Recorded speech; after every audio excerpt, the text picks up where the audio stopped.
All right. Thank you everyone to the 30th virtual roundtable on measuring corruption.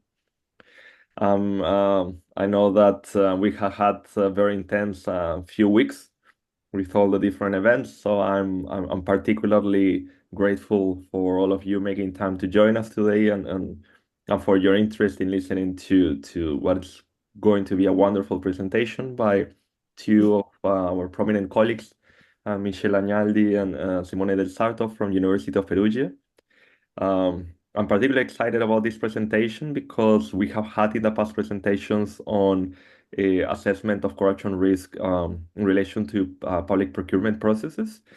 But this one is particularly interesting because they will be talking about how to do so under conditions of emergency.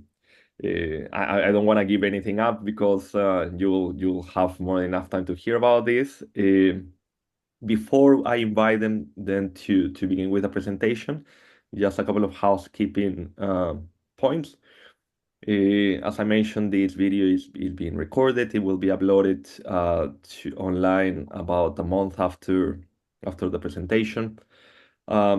During the presentation, please make sure to keep your microphone muted. And if for any reason you log off and come back, make sure that when you come back, your microphone is off because sometimes this happens and it may disturb the presentation. Even though in the announcement the presentation was separated from the Q&A, in reality, if you have any questions or comments during the presentation, you are more than welcome. You're actually encouraged to intervene.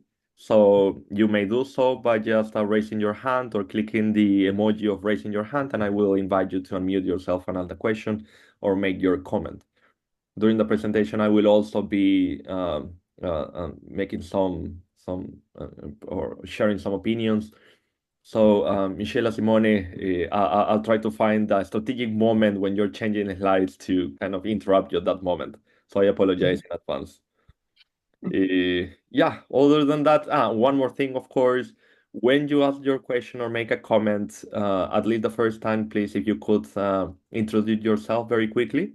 What is your affiliation and anything else that you would like to share about yourself? Because as the majority of you know, because you have been, before in this roundtable, one of the purposes here is to also build a little bit of a connection, a network. Everyone here is a professional, either from academia or industry, very linked to research or practice on anti-corruption. So this is a close-knit community of anti-corruption specialists. So I'm sure that many of you will also find it useful to know who else is joining this meeting. All right, so that's it from my side. Then I'll leave the floor to Michela, Simone, and if you could please, of course, tell us about yourself, about your project, and please feel free to start sharing your presentation whenever you're ready. Okay, thank you very much, Joseph, for your presentation and the kind invitation. We are truly grateful for this opportunity to share our work and engage with fellow colleagues from around the globe. I believe that networking with corruption researchers from various disciplines and national and institutional backgrounds is key to foster the understanding of the complexities behind corruption. And we are also very much aware that this cycle of roundtables is a fundamental occasion to progress the scientific research on corruption and to expand collaborative opportunities across professional and disciplinary boundaries. So thank you, Joseph, once again for your invitation and engagement towards the progression of our discipline. As Joseph anticipated, the roundtable will be devoted to the measurement of corruption risk in public procurement in ordinary settings and emergencies, and will be a joint presentation by Simone Del Sarto and I. I will hand over to Simone for his presentation shortly. In the meantime, I will introduce myself and our, in part, overlapping background. We are both statisticians, and we both started to engage in corruption studies around 10 years ago. So actually quite recently compared to the beginning of our academic paths. Perhaps some participants in the roundtable were curious and took a look at my CV and noticed that the entire first part of my scientific career was dedicated to the study of students' competencies and abilities, so to psychometrics. One might wonder what psychometrics has to do with corruption. Well, in fact, there are some common elements between students' competencies and corruption. Downstream, these commonalities translate into the relevance of certain specific statistical models that are particularly useful and suited to studying both aspects and phenomena. But upstream, as we will see, both students' abilities and corruption are multidimensional latent variables, and so share some common elements, at least from a statistical perspective, albeit in very different application fields and with very different implications. Next. So Simone and I belong to the Department of Political Sciences at the University of Perugia in Italy. The department has been one of the departments of excellence in Italy for the 5-year period 2018-2022.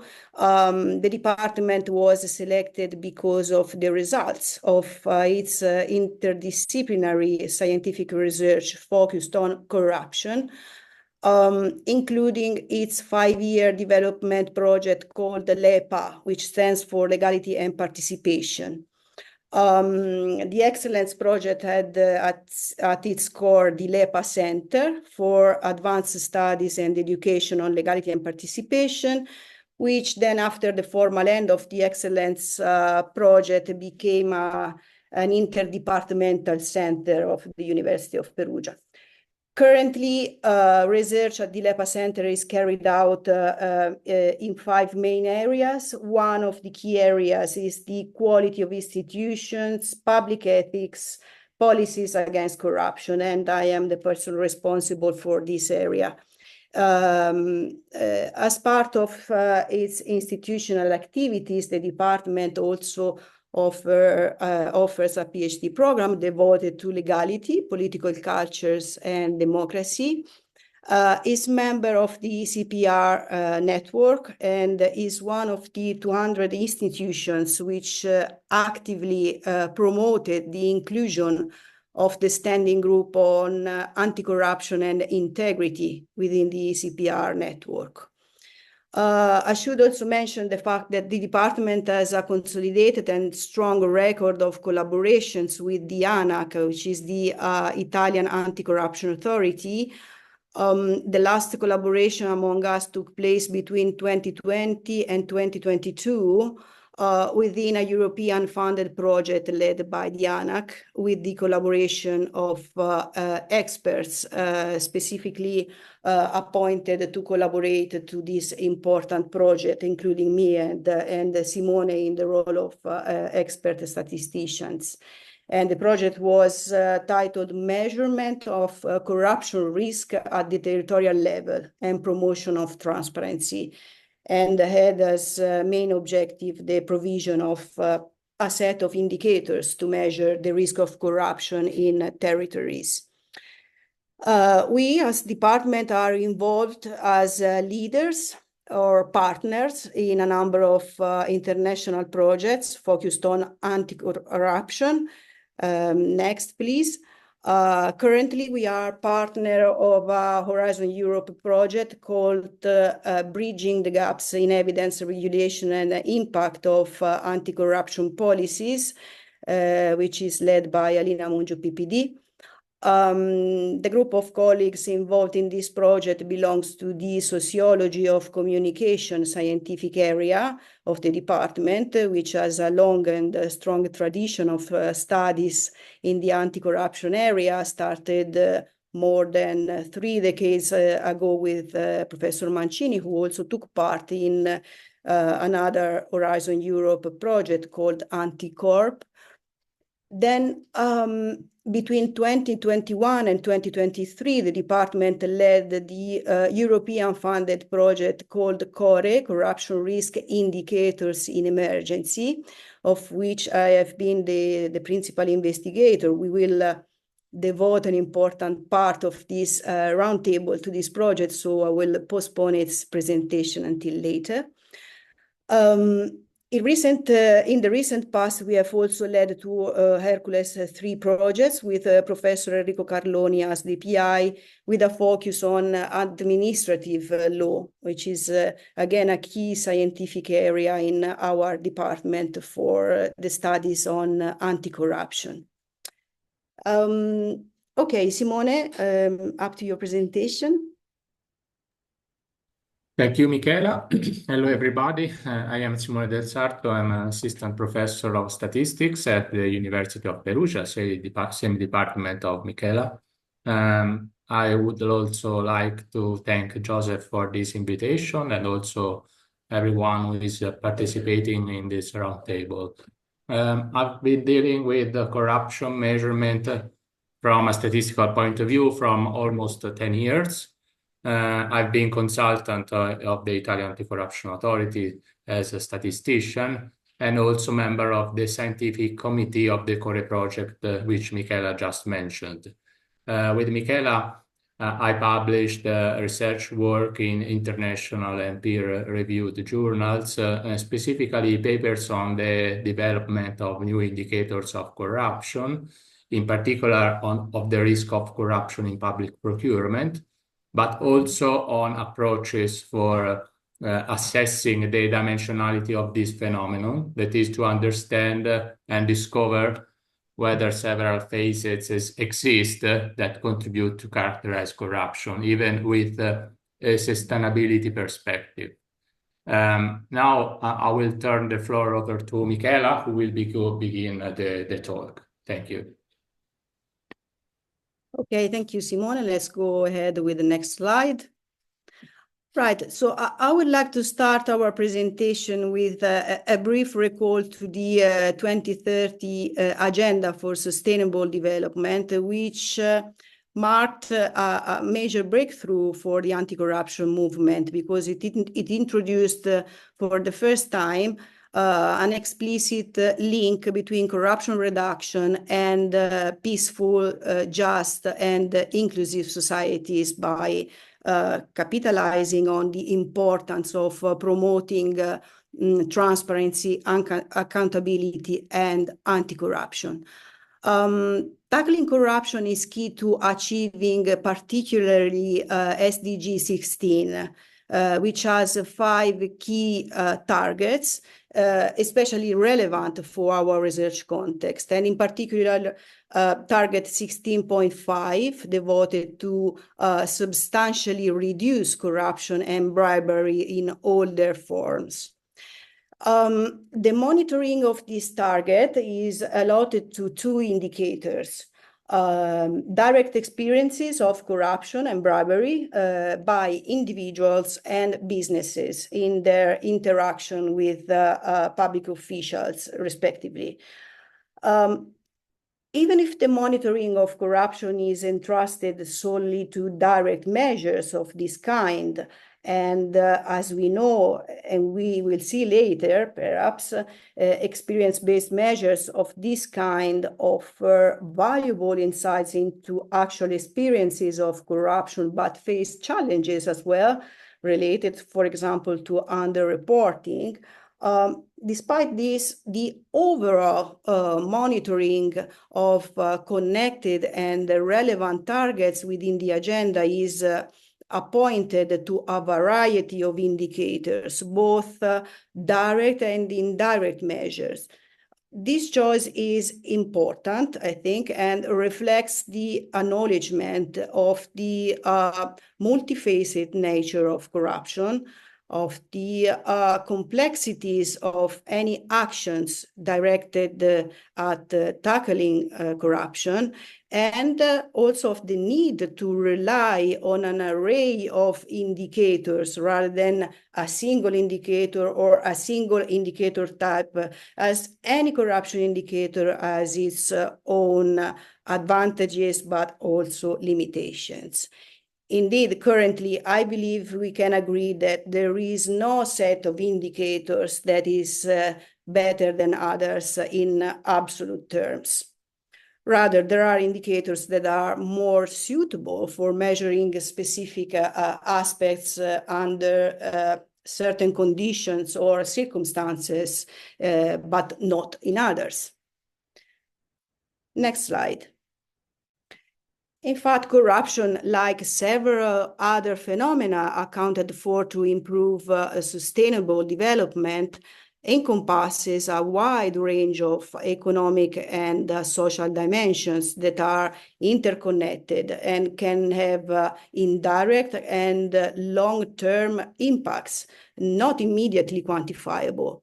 So in other terms, corruption is a complex and not a directly observable phenomenon and very challenging to measure. Like the wind, you cannot see it, but you know that it is out there. So this comparison between corruption and wind detects the first challenge in measuring corruption and reminds us that corruption, like other illicit activities, is a phenomenon that ideally leaves no trace and cannot be directly observed in the data.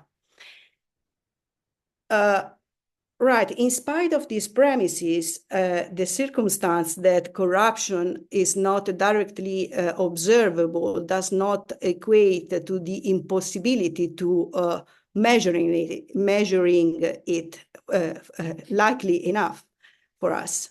Indeed, within the realm of applied sciences, researchers often grapple with the challenge of measuring phenomena that are not directly observable.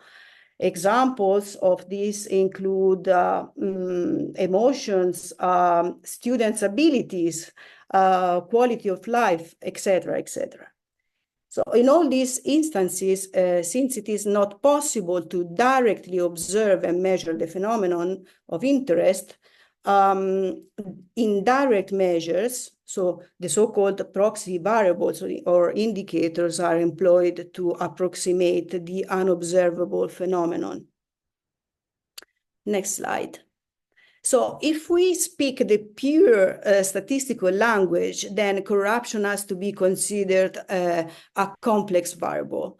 It might seem a bit reductive or even brutal to reduce corruption to a variable, but actually it's not, as corruption is qualified as a complex variable having two specific and peculiar characteristics. It is latent and multidimensional. It is latent because you cannot observe it directly in the data given its secretative nature. So let's say the level of corruption can only be inferred from the observable values assumed by proxy indicators. Moreover, corruption is a very complex phenomenon and therefore multidimensional, as it includes various activities at different levels of severity. There are also different types of corruption depending on the sectors involved, the actors involved, the degree of formalization of corrupt acts. Okay, I return to the parallel I mentioned at the beginning between corruption and students' ability, just to complete the circle, to close the circle. Like corruption, students' skill are also a latent and multidimensional variable because they cannot be observed directly in the data, but they can be inferred from students' responses to test items, which are the observable manifestation of the ability. Besides, like corruption, abilities are multidimensional construct. For example, mathematical ability is not a monolith, but consists of calculation skills, problem-solving abilities. Yes? No, sorry, somebody unmuted themselves. Okay. So I was saying that like corruption, abilities are multidimensional constructs. For example, the mathematical ability is consists of a series of sub-abilities, such as calculation skills, problem-solving abilities, interpretation, and so on and so forth. Next slide. A few implications derive from the dual characteristics of corruption as a latent and multidimensional variable. First, a single indicator cannot capture the complexity behind the corruption. This is quite evident. Second, and third, perhaps less evidently, not all indicators are expected to be closely correlated with one another. When you measure corruption through a selection of proxy indicators, say red flags of corruption risk, you expect these indicators to be related to the latent concept they intend to measure, so corruption or corruption risk. This is also a condition for indicator validity, assessed as indicators' internal coherence, so in terms of their interrelationships. Right, when the phenomenon of interest is a one-dimensional latent variable, you expect that the proxy indicators are all strongly correlated with each other as an expression of a single underlying one-dimensional latent variable. Differently, when the latent phenomenon is complex and multidimensional, it is reasonable to expect that the elementary indicators are not all related to each other, but rather within subgroups of indicators, each measuring a different subdimension or aspect of the same underlying phenomenon. For example, you can reasonably expect that red flags of corruption risk are interlinked in subgroups, each measuring a specific risk category, such as risk related to an excess of discretionary power exerted by contracting authorities, or risks related to a lack of competitive mechanisms or fair competition, and so on.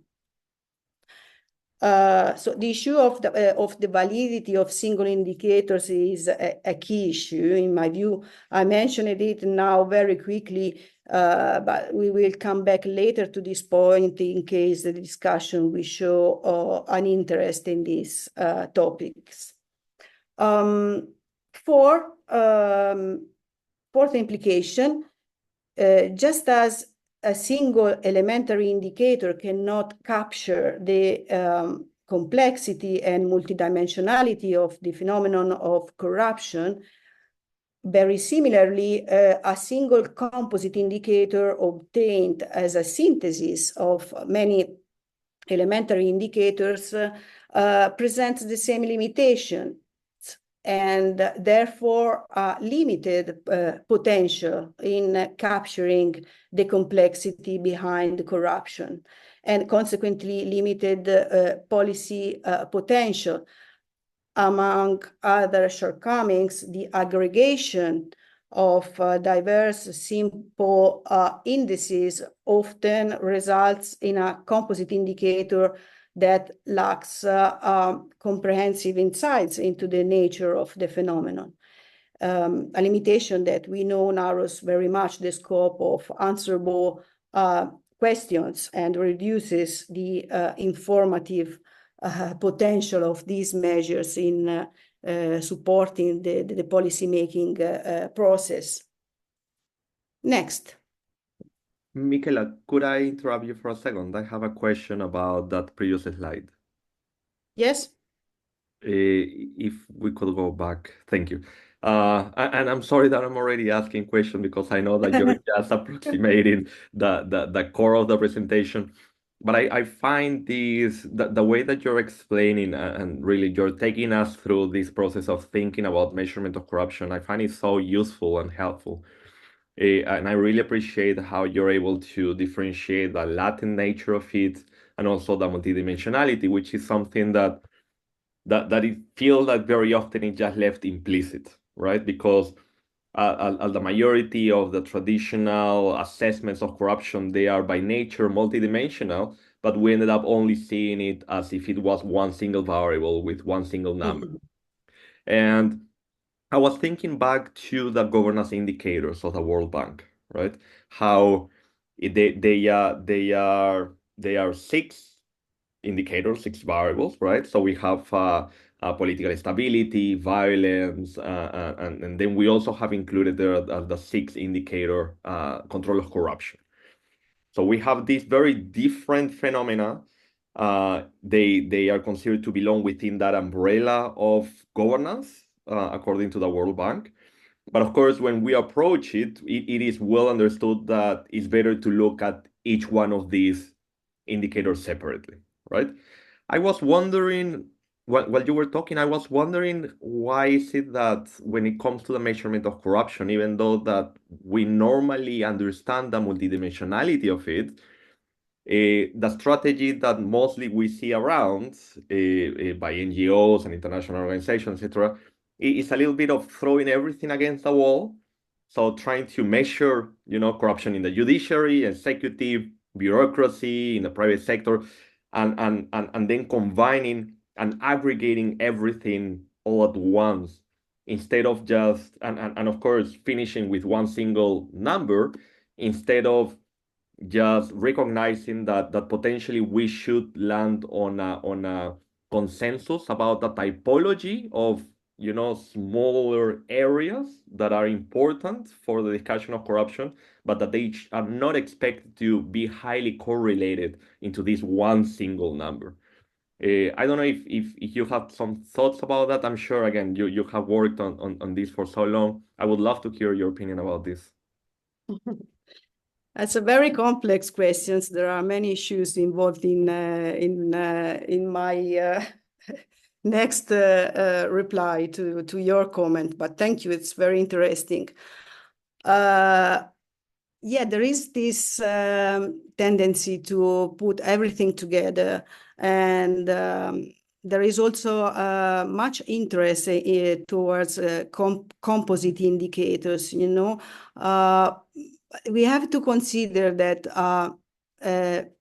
single values, single measures like a composite indicator is, they can be viewed as a sort of statistical model where the dependent variable is the composite indicator itself, which is influenced by independent variables representing all the judgments which are made during its development. Now, all these judgments encompasses choices like selecting the single indicators to aggregate or selecting the aggregation systems, the criteria for standardization, normalization, etc., etc. There are many aggregations and standardization and weighting possibilities. And the final value assumed by a composite indicator changes depending on the choices we make. So these decisions introduce uncertainty into the model and leads to variations in the composite indicator value. based on the choices made during its construction. For instance, opting for a specific criterion for aggregating simple indexes for a particular weighting system impacts the final value of the composite indicator and of any rankings of course of individual units based on composite indicator values. So the robustness of any composite indicator should be ascertained to check basically its sensitivity to the methodological choices adopted during the process of in its construction. And well, I would like to bring your attention to the fact that sensitivity testing is not just a formal statistical exercise. It is essential because the more the composite indicator varies with different methodological choices, the less certain we can be that we have accurately classified a unit with that composite indicator as, for example, at risk of corruption or not. Then I think there is also an issue of validity in what you were talking about earlier in your question. Because, you know, validity is a very central topic. The validity of a measurement tool concerns, in general terms, its ability to, in a way, adequately reflect the concept that we want to measure. So corruption measures are valid when they detect corruption precisely in cases where corruption has actually occurred, okay? But of course, proving that corruption has indeed occurred is challenging, as corruption is a hidden and latent phenomenon. So recourse to, for example, to final judgments for bribery offenses would intuitively be perhaps the most direct way to assess the degree of validity of corruption measures, but resorting to sentences presents various substantial and also technical problems due to the fact that they detect only a very marginal part of emerged corruption. Then there are also many other technical issues.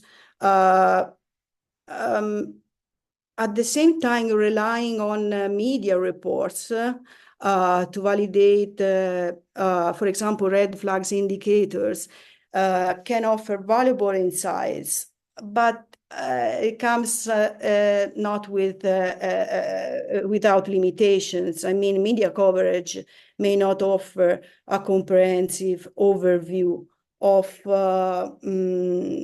all bribery cases, because high-profile cases receive usually more attention compared to smaller or less, let's say, sensational cases. So in the context of the measurement of the risk of corruption in public procurement, the issue of the validity of red flags has been rarely accounted for in the literature. There are a couple of exceptions. For example, Fatsekas and colleagues in a paper published in 2018 proposed a procedure to validate red flags where to validate the single red flags, where the red flags are basically validated with respect to their strength in predicting the single bidding indicator within a logistic regression modeling framework. So the single bidding indicator is the indicator which relies on the frequency of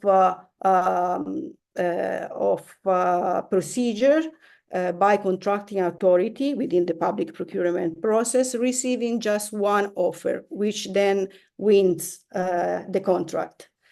So in this procedure, the single offer is the key criterion against which to verify the validity of a set of red flags. I would say that this procedure has the merit of being easily replicable, as the single offer indicator can be quite straightforwardly computed with data accessible in most countries.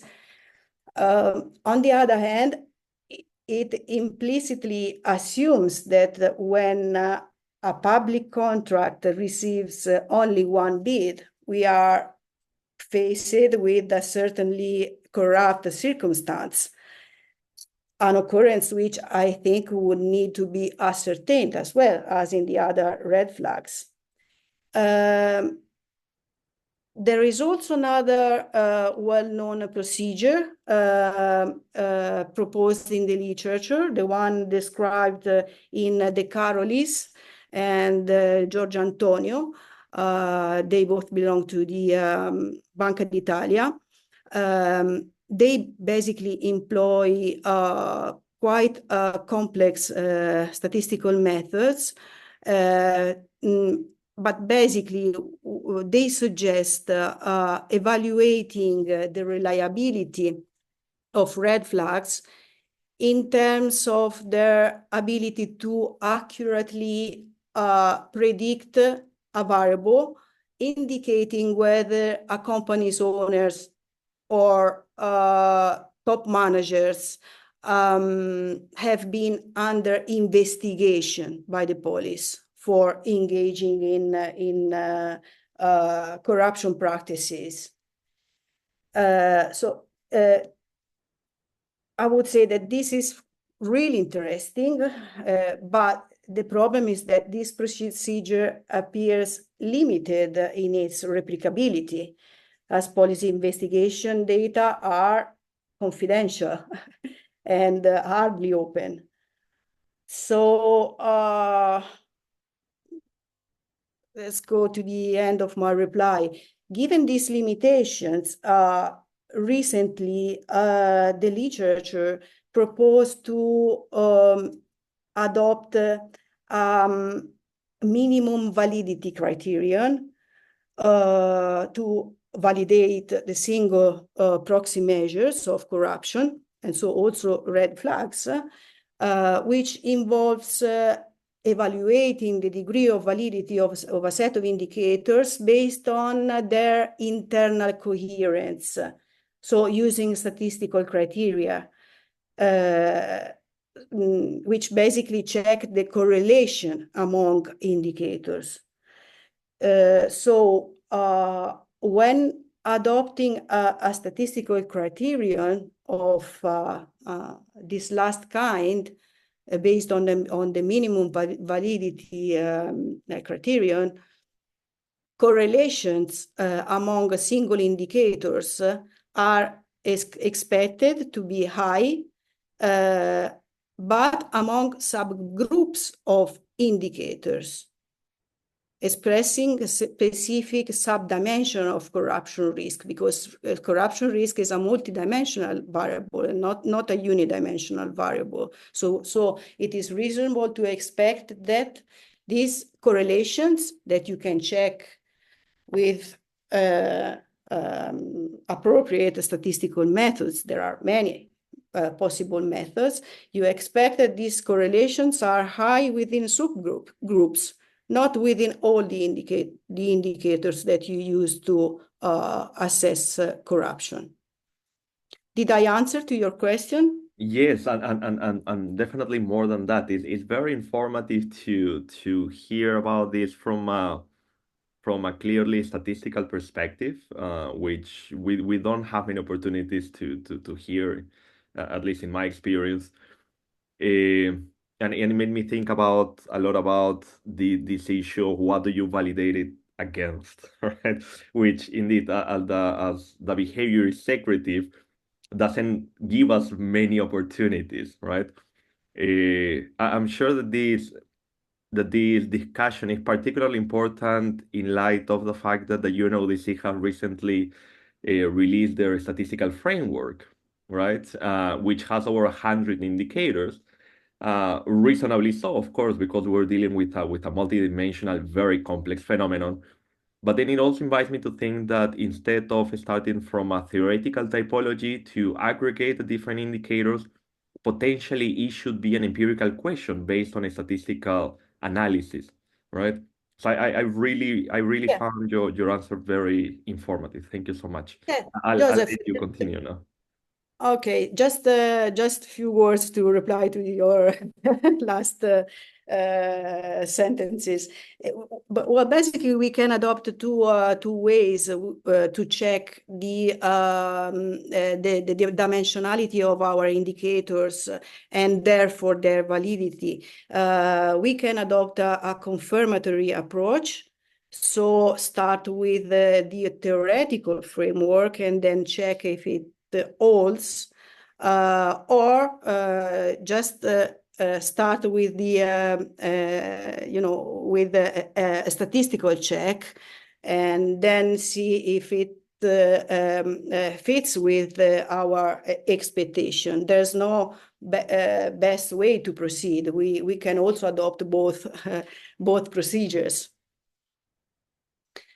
Okay, where was it?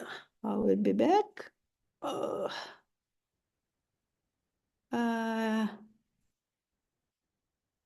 Just a second.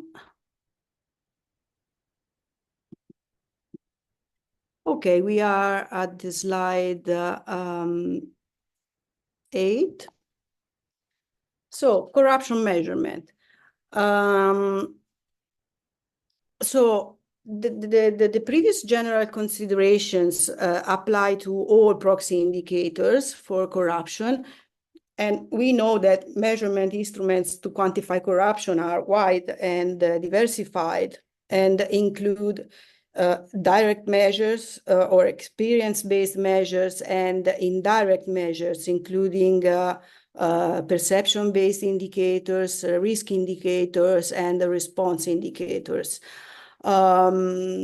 This latest group of indicators evaluate not corruption directly, but rather factors that can either support or impede corrupted practices.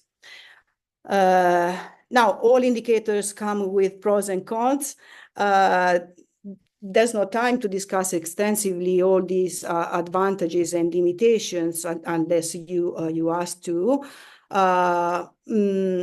What I would like to stress now is that repression and prevention are two sides of the same coin. And so when a corrupt act is committed, the repression steps into punishing it differently. Corruption prevention seeks to identify and reduce opportunities for corruption. Corruption indicators are, in my view, measuring tools in support of these two major policy purposes. And their use depends on the specific policy objectives in place. Now, among indirect measures, in this presentation, we will focus on red flags of corruption risk, which are especially suitable in the context of corruption prevention, as their primary goal is a focus on anomalies, misconducts, and malpractices. So in one word, on situations potentially vulnerable to corruption. Next slide. So corruption prevention focuses on detecting and removing opportunities for corruption and is a priority in national legislations, other than being recognized as a priority by international institutions like the European Union, the OECD, the World Bank, and so on. This priority can be supported by implementing a wide range of tools through education, through the development of civic consciousness, through national anti-corruption plans that impact administrative behavior through control activities, and through the risk assessment process, which is what we deal with in the next part of our presentation.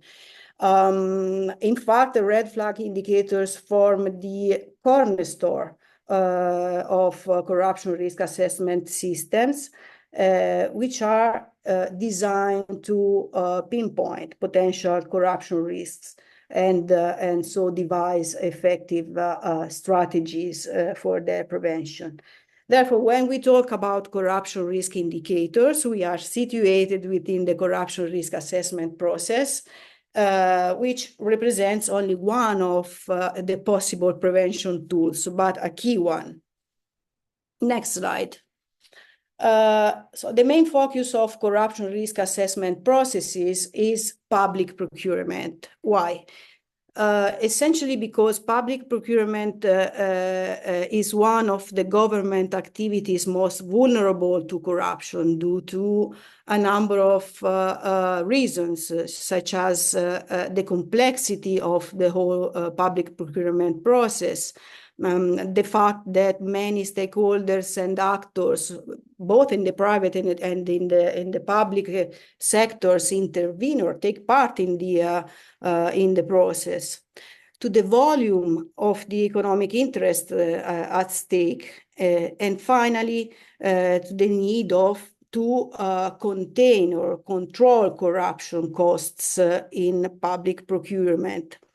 Indeed, corruption in public procurement yields several direct costs in the form of loss of public funds, higher expenses, and lower quality of goods, services, and works, as well as indirect costs in the form, for example, of market distortion or a reduced propensity for investment by foreign investors. So in view of identifying corruption risks and establish practical mitigation solutions, corruption risk assessment systems are progressively built around the corruption red flags.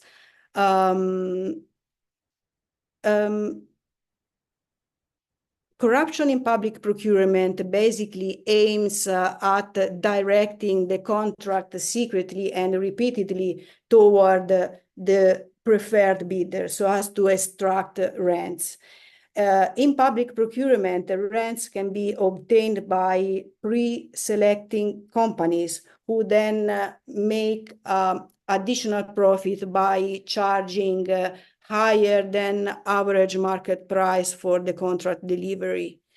Now, information on the price and the amount of procured deliveries would then be needed in order to assess corruption risk by quantifying extra profit. However, these pieces of information, which are generally available in most data sets, are not comparable over time and space. And so as a result, other indicators of corruption risks are put forth. Next slide. The literature on corruption risk indicator is rather vast. Related red flag indicators can be classified into 4 big blocks, according to a classification proposed by Mihaly Fatsekas and colleagues. These blocks refer to tendering risk indicators, which provide information on the potential for corrupt manipulation during the publishing of a tender in order to generate profits. Political connection indicators, which reveal any direct or indirect political ties between contracting authorities and companies. Supplier risk indicators, the third group, which indicate the use of contract winners as a tool to assure the illegal distribution of benefits required to reward all the parties in this unlawful arrangement. And then contracting body risk indicators, which assess the formal contracting body's vulnerabilities. Next slide. Okay, some examples of supply-side red flags include the single offer. As we mentioned earlier, the circumstance where a procurement procedure receives a single offer from a single company, which then wins the contract. This is considered one of the most blatant case of absence of fair competition. And lack of competition, in turn, is a high-risk condition for corruption that can conceal a collusive relationship between contracting authorities and economic operators taking part in the public procurement process. So in these cases, the contract award can also occur at higher than market prices or also under less efficient conditions. The frequency of single offers received by the contracting authority over all the issued bids can be a further red flag. Further, extremely short or long advertising period for the tender notice is another red flag.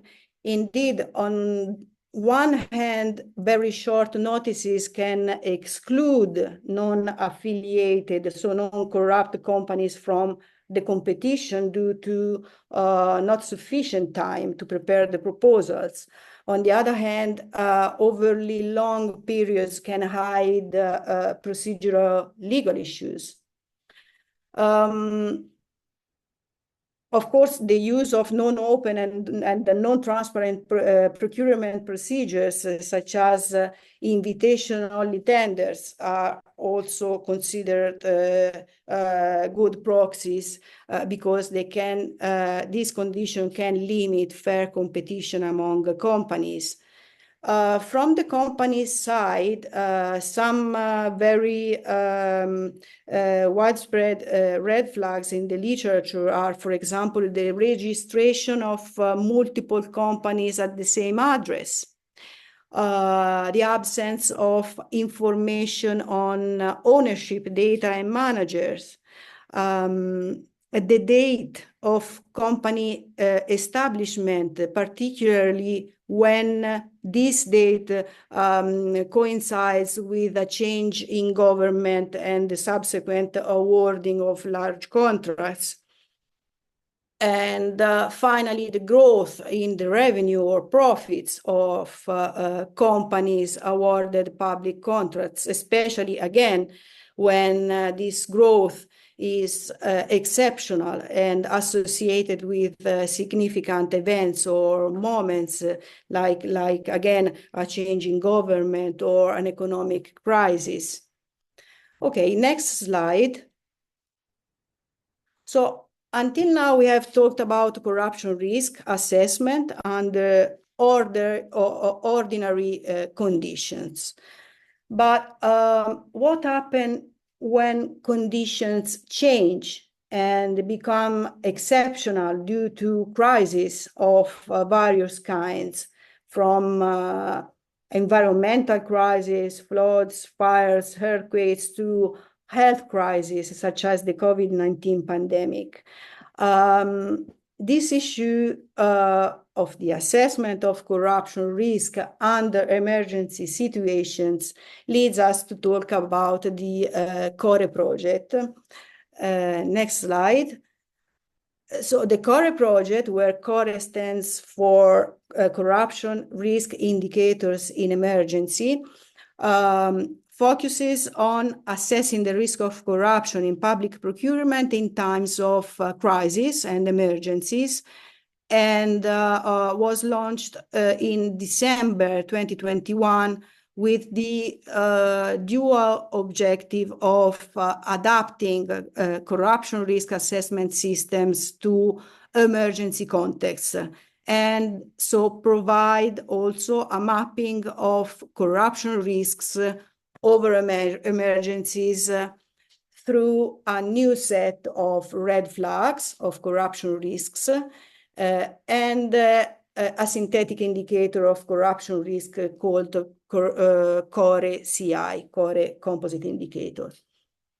The project funded under the European Internal Security Fund Policy Program lasted 2 years overall, and so basically aimed at both enhancing earlier detection of corruption risk through big data techniques, as we will see, and at fostering a stronger evidence base for policy reform in emergency scenarios by serving primarily anti-corruption authorities and law enforcement agencies, but also journalists and the general public or citizenship for accountability objectives. Next slide. So what happens to public procurement systems during crisis? During crisis, public procurement systems basically enter a relaxed regulatory framework in which governments largely rely on emergency procurement procedures, such as accelerated processes, negotiated contracts, and direct contracting to speed and ease the acquisition of critical supplies, and so ensure the timely acquisition of vital goods and services. So under the relaxed public procurement system introduced by crisis, and this is the key point, many of the bids receive a single offer or are adopted through exceptional and very rapid procedure, or are awarded directly to companies in order to supply shortages of essential goods. It follows that measuring the risk of corruption in the public procurement process over emergency scenarios by relying on ordinary risk indicators can be misleading and might well lead us to overestimate corruption risks over crisis, and so to give rise to false positives. Why? Because high values assumed by these common red flag indicators might well express the legitimate adaptive response of the public procurement system to a relaxed regulatory framework rather than or other than an actual high level of corruption. Okay? So the issue of false positives, which is a very known issue, raising concern on red flag effectiveness also in ordinary circumstances, becomes much more serious in emergency settings.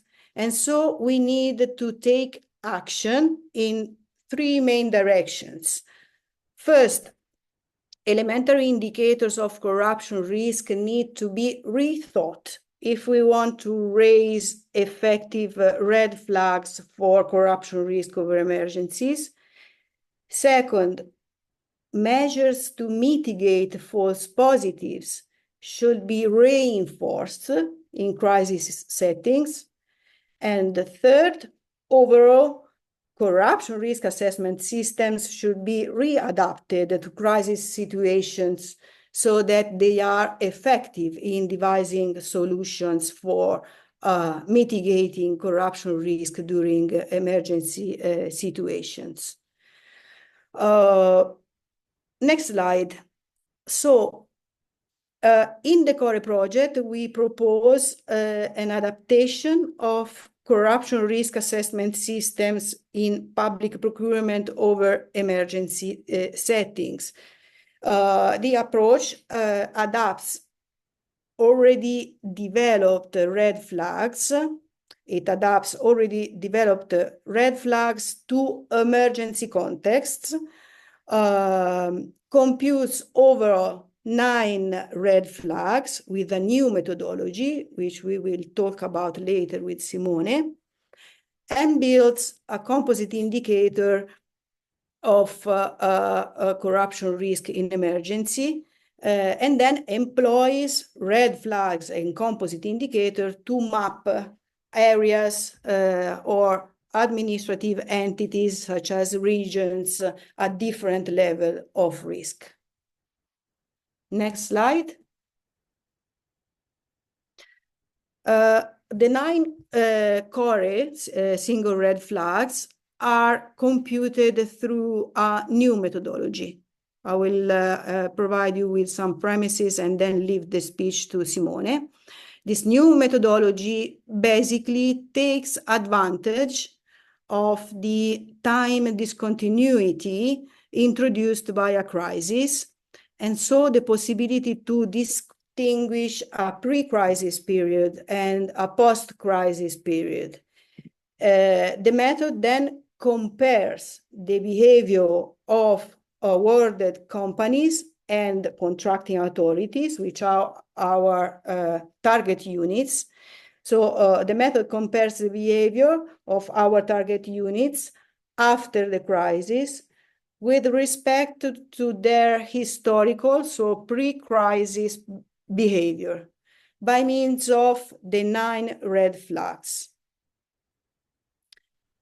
These 9 red flags are computed only for contracts within pertinent sectors or markets to the specific emergency being considered.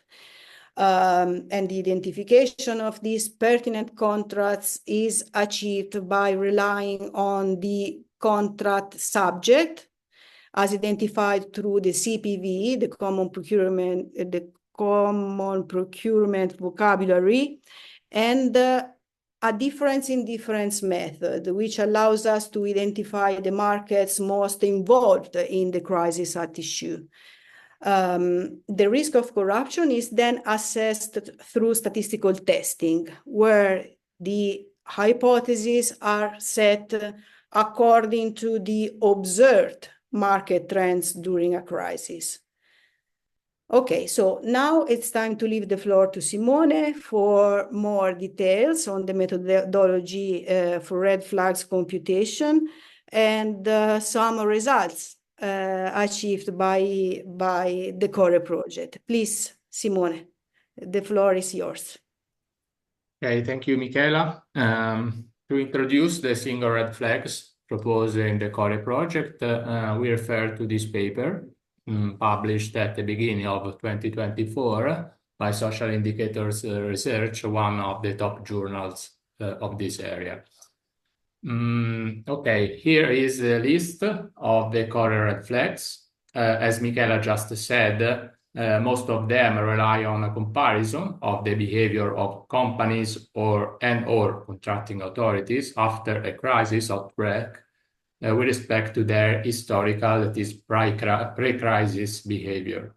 As you can see from this table, we proposed 9 red flags.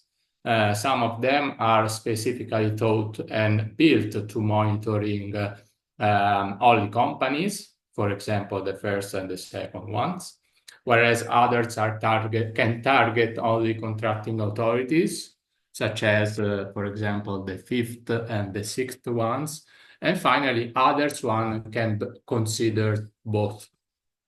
Another feature for characterizing each red flag is the use of statistical testing. So you can see in the last column whether each red flag can rely on statistical testing or not. So now I'm going to detail some of them, starting with the first one, winning rate across the crisis.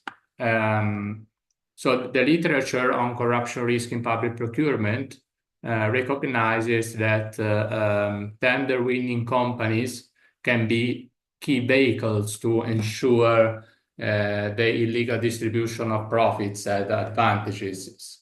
So the frequency of awarded contracts to the same companies is an important feature to be accounted for when measuring corruption risk in public procurement. So adapting this concept to crisis situations, we focus on companies with this red flag, on companies that after the emergency outbreak win public contracts much more frequently than before the emergency, with reference to the relevant economic market for the crisis at issue. So in this way, it considers at risk those companies that exceptionally increase their competitive power over the emergency outbreak. So specifically, this red flag compares for each company two proportions of awarded public contracts based, of course, on their contract main object or sector, before and after the crisis, using a suitable statistical test. So if the post-emergency proportion is significantly greater than that before, taking into account possible market trends, the company at issue is labeled as at risk for this red flag. Now let's look at the second red flag, awarded economic value across the crisis. Here is a very similar red flag with respect to the previous one, but now we are considering that company exceptional profit or value growth can be an important risky feature. Then with this red flag, we focus on companies that following the outbreak of an emergency have been awarded public contract, again within the relevant economic market, with higher economic value than before the emergency. So now we are focusing on economic value of contracts rather than the simple count.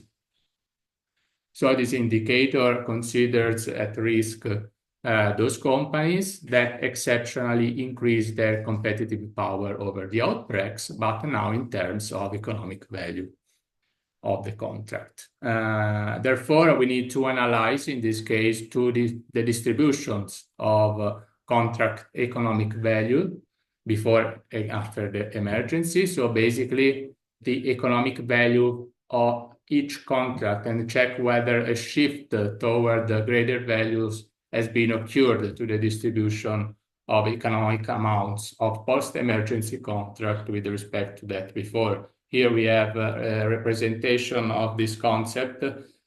For example, in this picture, I have represented two hypothetical distributions. The red one refers to pre-emergency contract economic values, while the light blue one is related to post-emergency contracts. So this red flag basically checks for a right shift of the distribution as reported in the picture, where you can see that the light blue distribution contains contracts with a greater value overall. So basically, the red flag tests if the right shift has occurred and whether it is significant. The same can be observed also using a different representation, for example, by means of box plots, but the general concept and the idea behind this red flag still remains. So in this case, we have a more compact representation of these two distributions, and a right shift for post-emergency contracts can be detected more clearly. Simone, may I interrupt for a second? Yes. I have a question concerning one point that you included in these two indicators that you're explaining to us. So in the last point about the red flag raising, I believe for the two of them, you mentioned that this all is, of course, using statistical testing, but that it's also adjusting for possible market trends.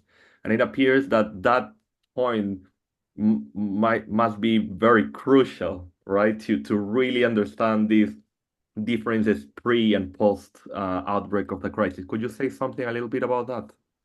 Yes, and I've also prepared some slides in this regard. If I go to, okay. Yes. Can you see again this slide about red flag raising? Yes. Okay. Okay.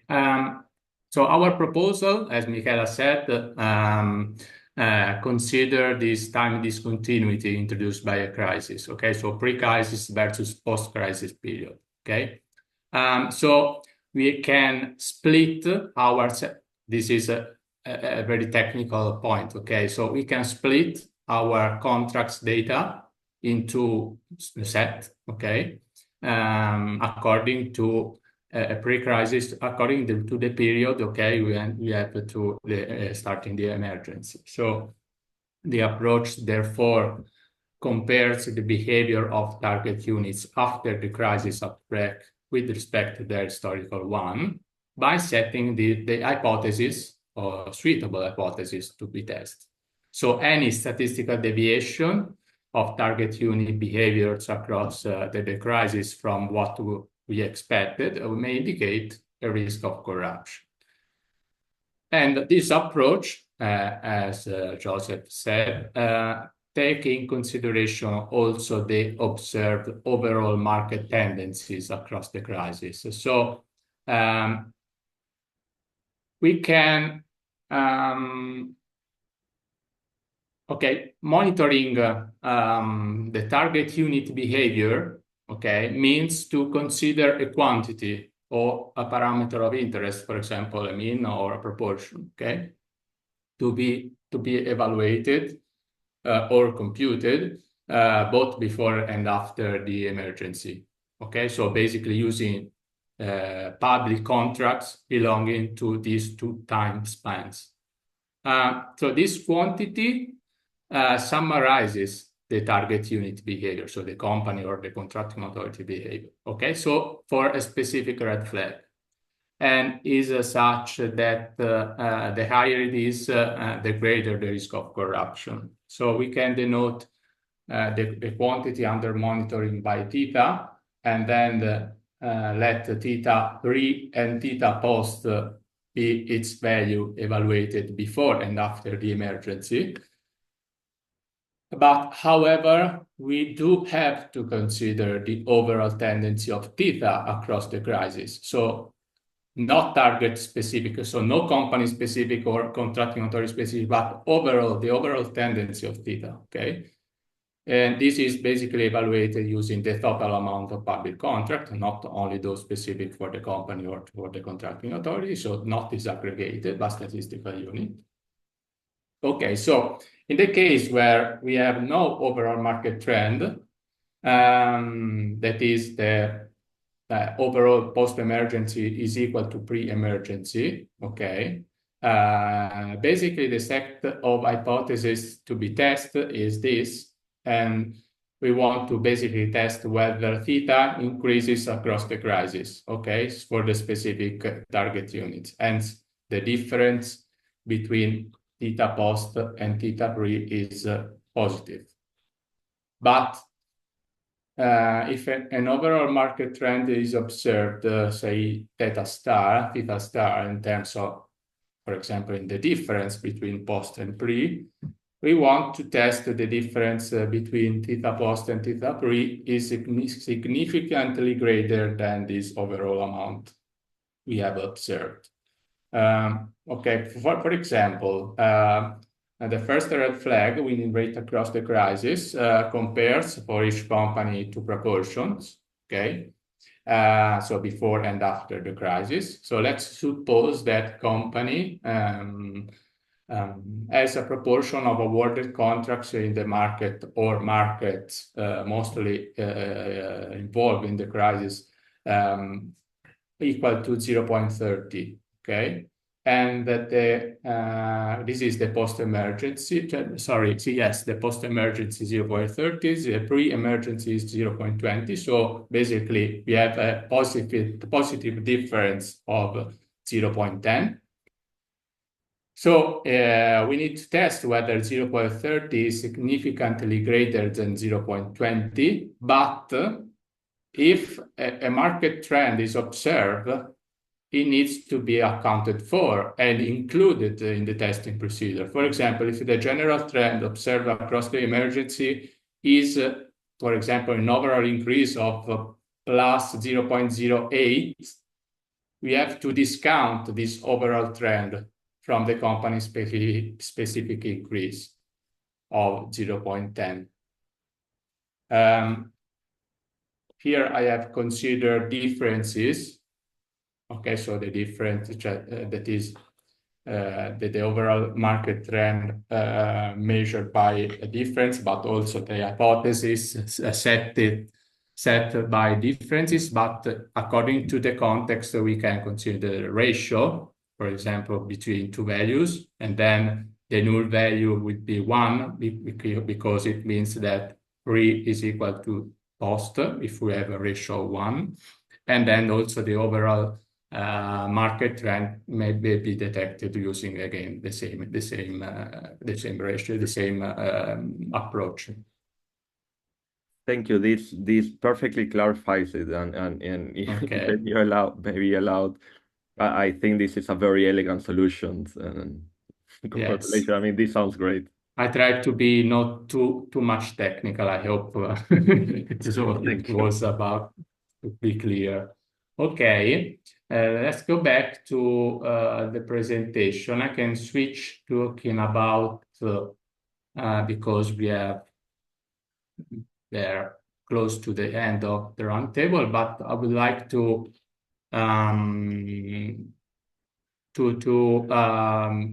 summarize with this slide the characteristics of the core approach. These two are already talked about. We have already talked about these 2 points, but we have other peculiarity of this approach. The first one is that the core methodology is extensible to other crisis contexts to assess the risk of corruption in public procurement by, for example, setting the 2 time spans in accordance, for example, with the entry date of the official act about the beginning of the emergency period, and also selecting the relevant contract object using the CPV, depending on the pertinent markets most concerned with the specific crisis at hand. And also, this approach is replicable to other national contexts where the data needed for red flag calculation are available, of course. Now, last but not the least, the composite indicator, the core ACI. This is the main output, let's say, of the core project. But as Michela previously said, a composite indicator is a scientific measure of a phenomenon based on putting together a number of elementary indicators. And so it is a classic approach for measuring complex and latent phenomena like corruption risk in our case, although not free of technical and policy shortcomings. So the procedure for developing a composite indicator start with the selection of elementary indicators that contribute to the composite. And then we have several steps. We need several steps to compute the final composite, the normalization, to bring all the elementary indicators to the same polarity and unit of measurement, the weighting scheme to give equal or different degrees of importance to single indicators, and the aggregation system, that is how the single indicators are put together to give the final composite.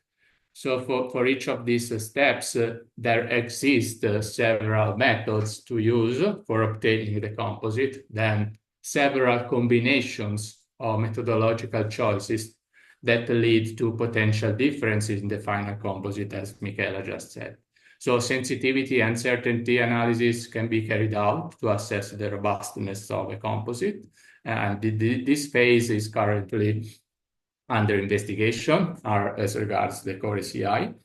And also the last, another point which Michela stressed at the beginning of the talk is about the dimensionality assessment. It is a crucial phase when developing a composite indicator.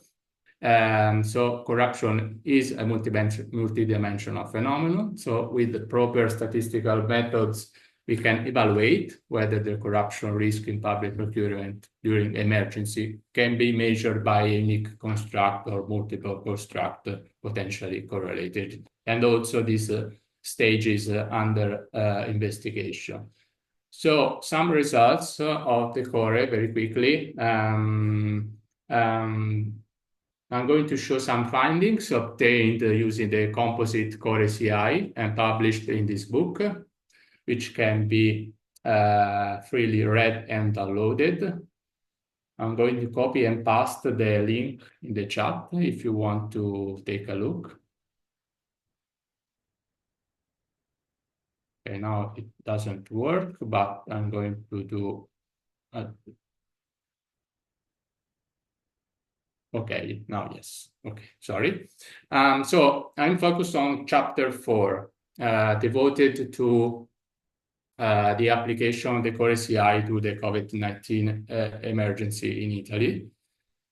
Here we have a general consideration. We use the Italian National Database of Public Contracts from 2013 to 2022 with an initial amount of 10 million contracts. We need to specify a date for splitting pre- and post-crisis contracts. As per COVID-19 emergency, an Italian government act established the official beginning of the emergency in January 31st, 2020. And then the markets involved in the emergency, we have selected these three main sectors according to the CPB division, that is the first 2 digits of the CPB codification. And finally, we consider target unit, the contracting authorities are target unit, and we are going to use the 5 red flags that monitor contracting authorities. I've reported some maps of Italy at the NAS3 level, at the Italian provinces. The first, this is a map of red flag 3, which basically monitors the ratio between actual payments and awarded value of each contract across the crisis. This red flag entails a statistical test, so the indicators returns 1 minus the p-value of the test. So as you can see, some territories exhibit particularly dark shades, suggesting a higher risk of occurrence of financial irregularity in contract management. This area might have complex procurement systems or face severe impacts from the crisis that potentially lead to increase the chance of deviation between actual payment and initial value. You can observe high values in some northern territories in the center, for example, here in Tuscany. We have also this map about red flag 4, which monitors the ratio between actual and expected duration of each contract across the emergency. Again, the map highlights territories with deviations in contract lengths, and high values are more prevalent again in the central provinces and some in the northeast. And finally, we have the core ACI reported in this final slide. We consider, as I told you before, we have many combinations of methodological choice for computed a composite. We consider this combination. So we need to combine 5 red flags, that is those related to contracting authorities. For those that use a statistical testing, we need to set a significant threshold to state whether the authority is at risk. Then we weight the red flags using expert opinions. And finally, we aggregate them using a linear function. So basically, the final composite is a weighted sum of dichotomous red flags, where each red flag states whether the unit is at risk or not. And then we have the map of the composite indicator, the core ACI. And again, we can observe a quite uniform distribution of the overall risk across the Italian territory, with some spots in the north central of Italy. And very final point, we have 2 main tools we have produced within the core project. They are complementary products. The first one is an R package core SOI.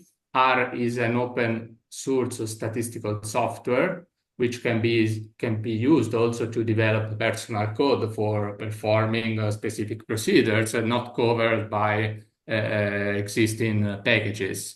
So our package Core SOI provides open and freely accessible software codes and descriptive practical guides. Okay, so within the package, you can define which indicator you want to compute, the single indicators or the composite, and also you can select, I can show you the website of the Core SOI package, okay?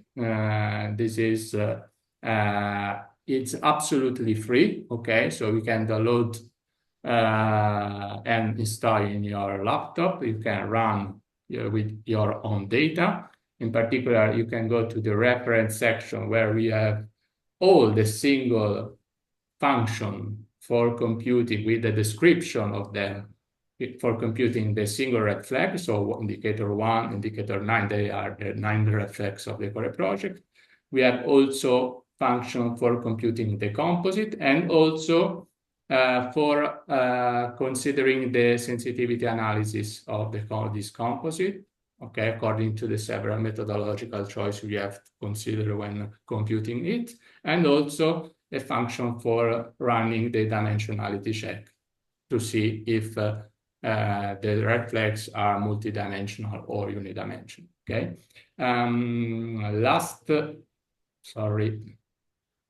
Last point is the dashboard, okay? This is another output of the project. This presents the results of the analysis based on the core methodology, and then displays the levels of corruption risk across the different emergencies or geographical areas. But differently from the Core SOI package, it is a user-friendly interface that simplifies the complex data processed by the package, for example. So the core dashboard is particularly valuable for non-technical users, such as journalists or policymakers, who require accessible and actionable information, okay? So the dashboard is easier to use and navigate with respect to Core SOI, which Core SOI, okay, is written in R, so requires some technical knowledge, no? But the dashboard is, of course, is easier to use and navigate, but is less flexible, okay? Because the dashboard offers many functionalities, but its use is limited to those functionalities, so to those information we report in the dashboard, of course. So, for example, if you go to the dashboard website using the link I have put on the slide, can you see again the screen of the dashboard? Yes, okay. So, for example, we can select the country. These are the 4 countries involved in the core project.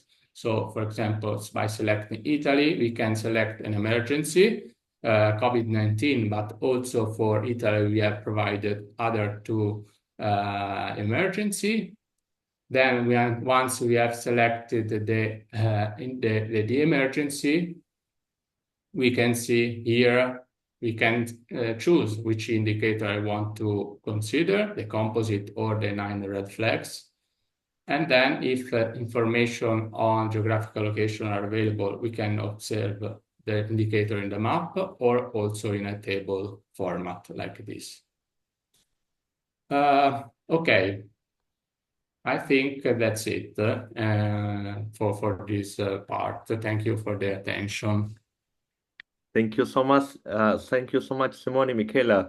I'm I'm a little bit speechless because I love so much the work that you both have done and of course your team in many respects. And I know that we have run out of time, but I just wanted to very quickly say a couple of things about this because it is not very frequently that we see a project succeeding in so many different aspects of it, in the design of it, in the quality of the execution, and in particular, I'm loving here as well the level of transparency and the accessibility, the design of the tool that you have created during this project.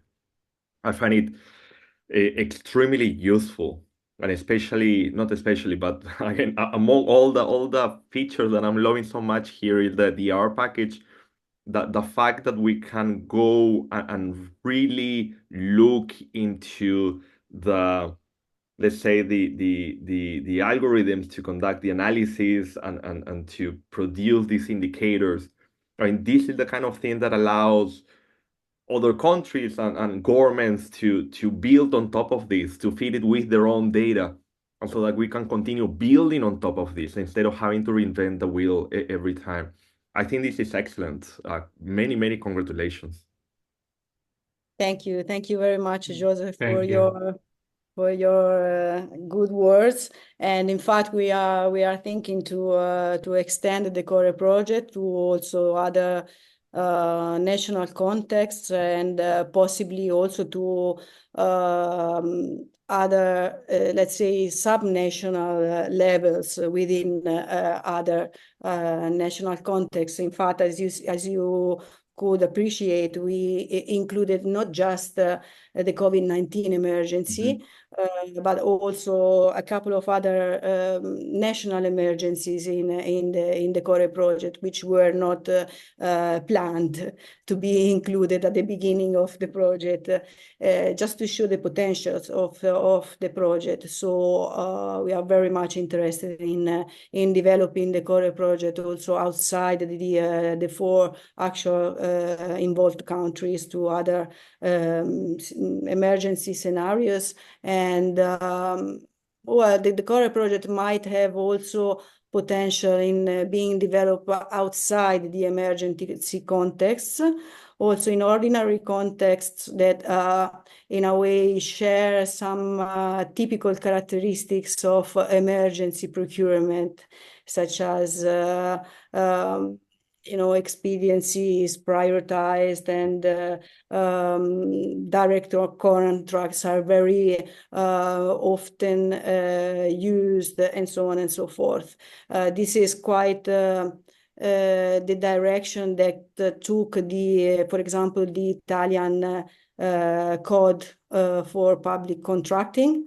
And so it is an extension that makes much sense in jurisdiction like the Italian one, which goes in the direction of simplifying very much the regulation in the public procurement process.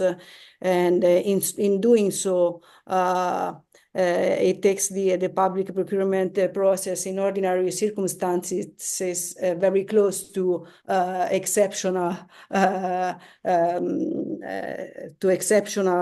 legislation in a way. It does make me wonder about the adaptability. I can imagine that it can be with small tweaks adapted to many different contexts. As I don't know to what degree the changes in legislation is really embedded in the design. It doesn't appear to be so as much because it considers changes or deviations across time and deviations from the market behavior. So potentially we could also see apply it to identify areas of risk, for example, during periods of intense aid transfer between countries. Again, thinking in terms of events, right, that changes potentially the pattern of expenditure in the government that doesn't necessarily need to be linked to emergency. So Yeah, in that sense, I see that it can be adapted to many different contexts. I think we threw the seeds for further discussions.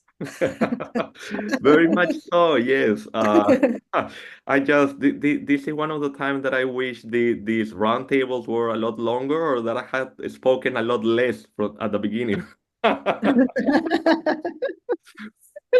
Thank you so much, Michela, Simone, Thank for a wonderful Thank you. presentation, and again, many Thank you. congratulations for a successful project. I look forward to learning what you do next, and hopefully we can have you again in some time again to hear about the updates of this project and what comes in the next phase.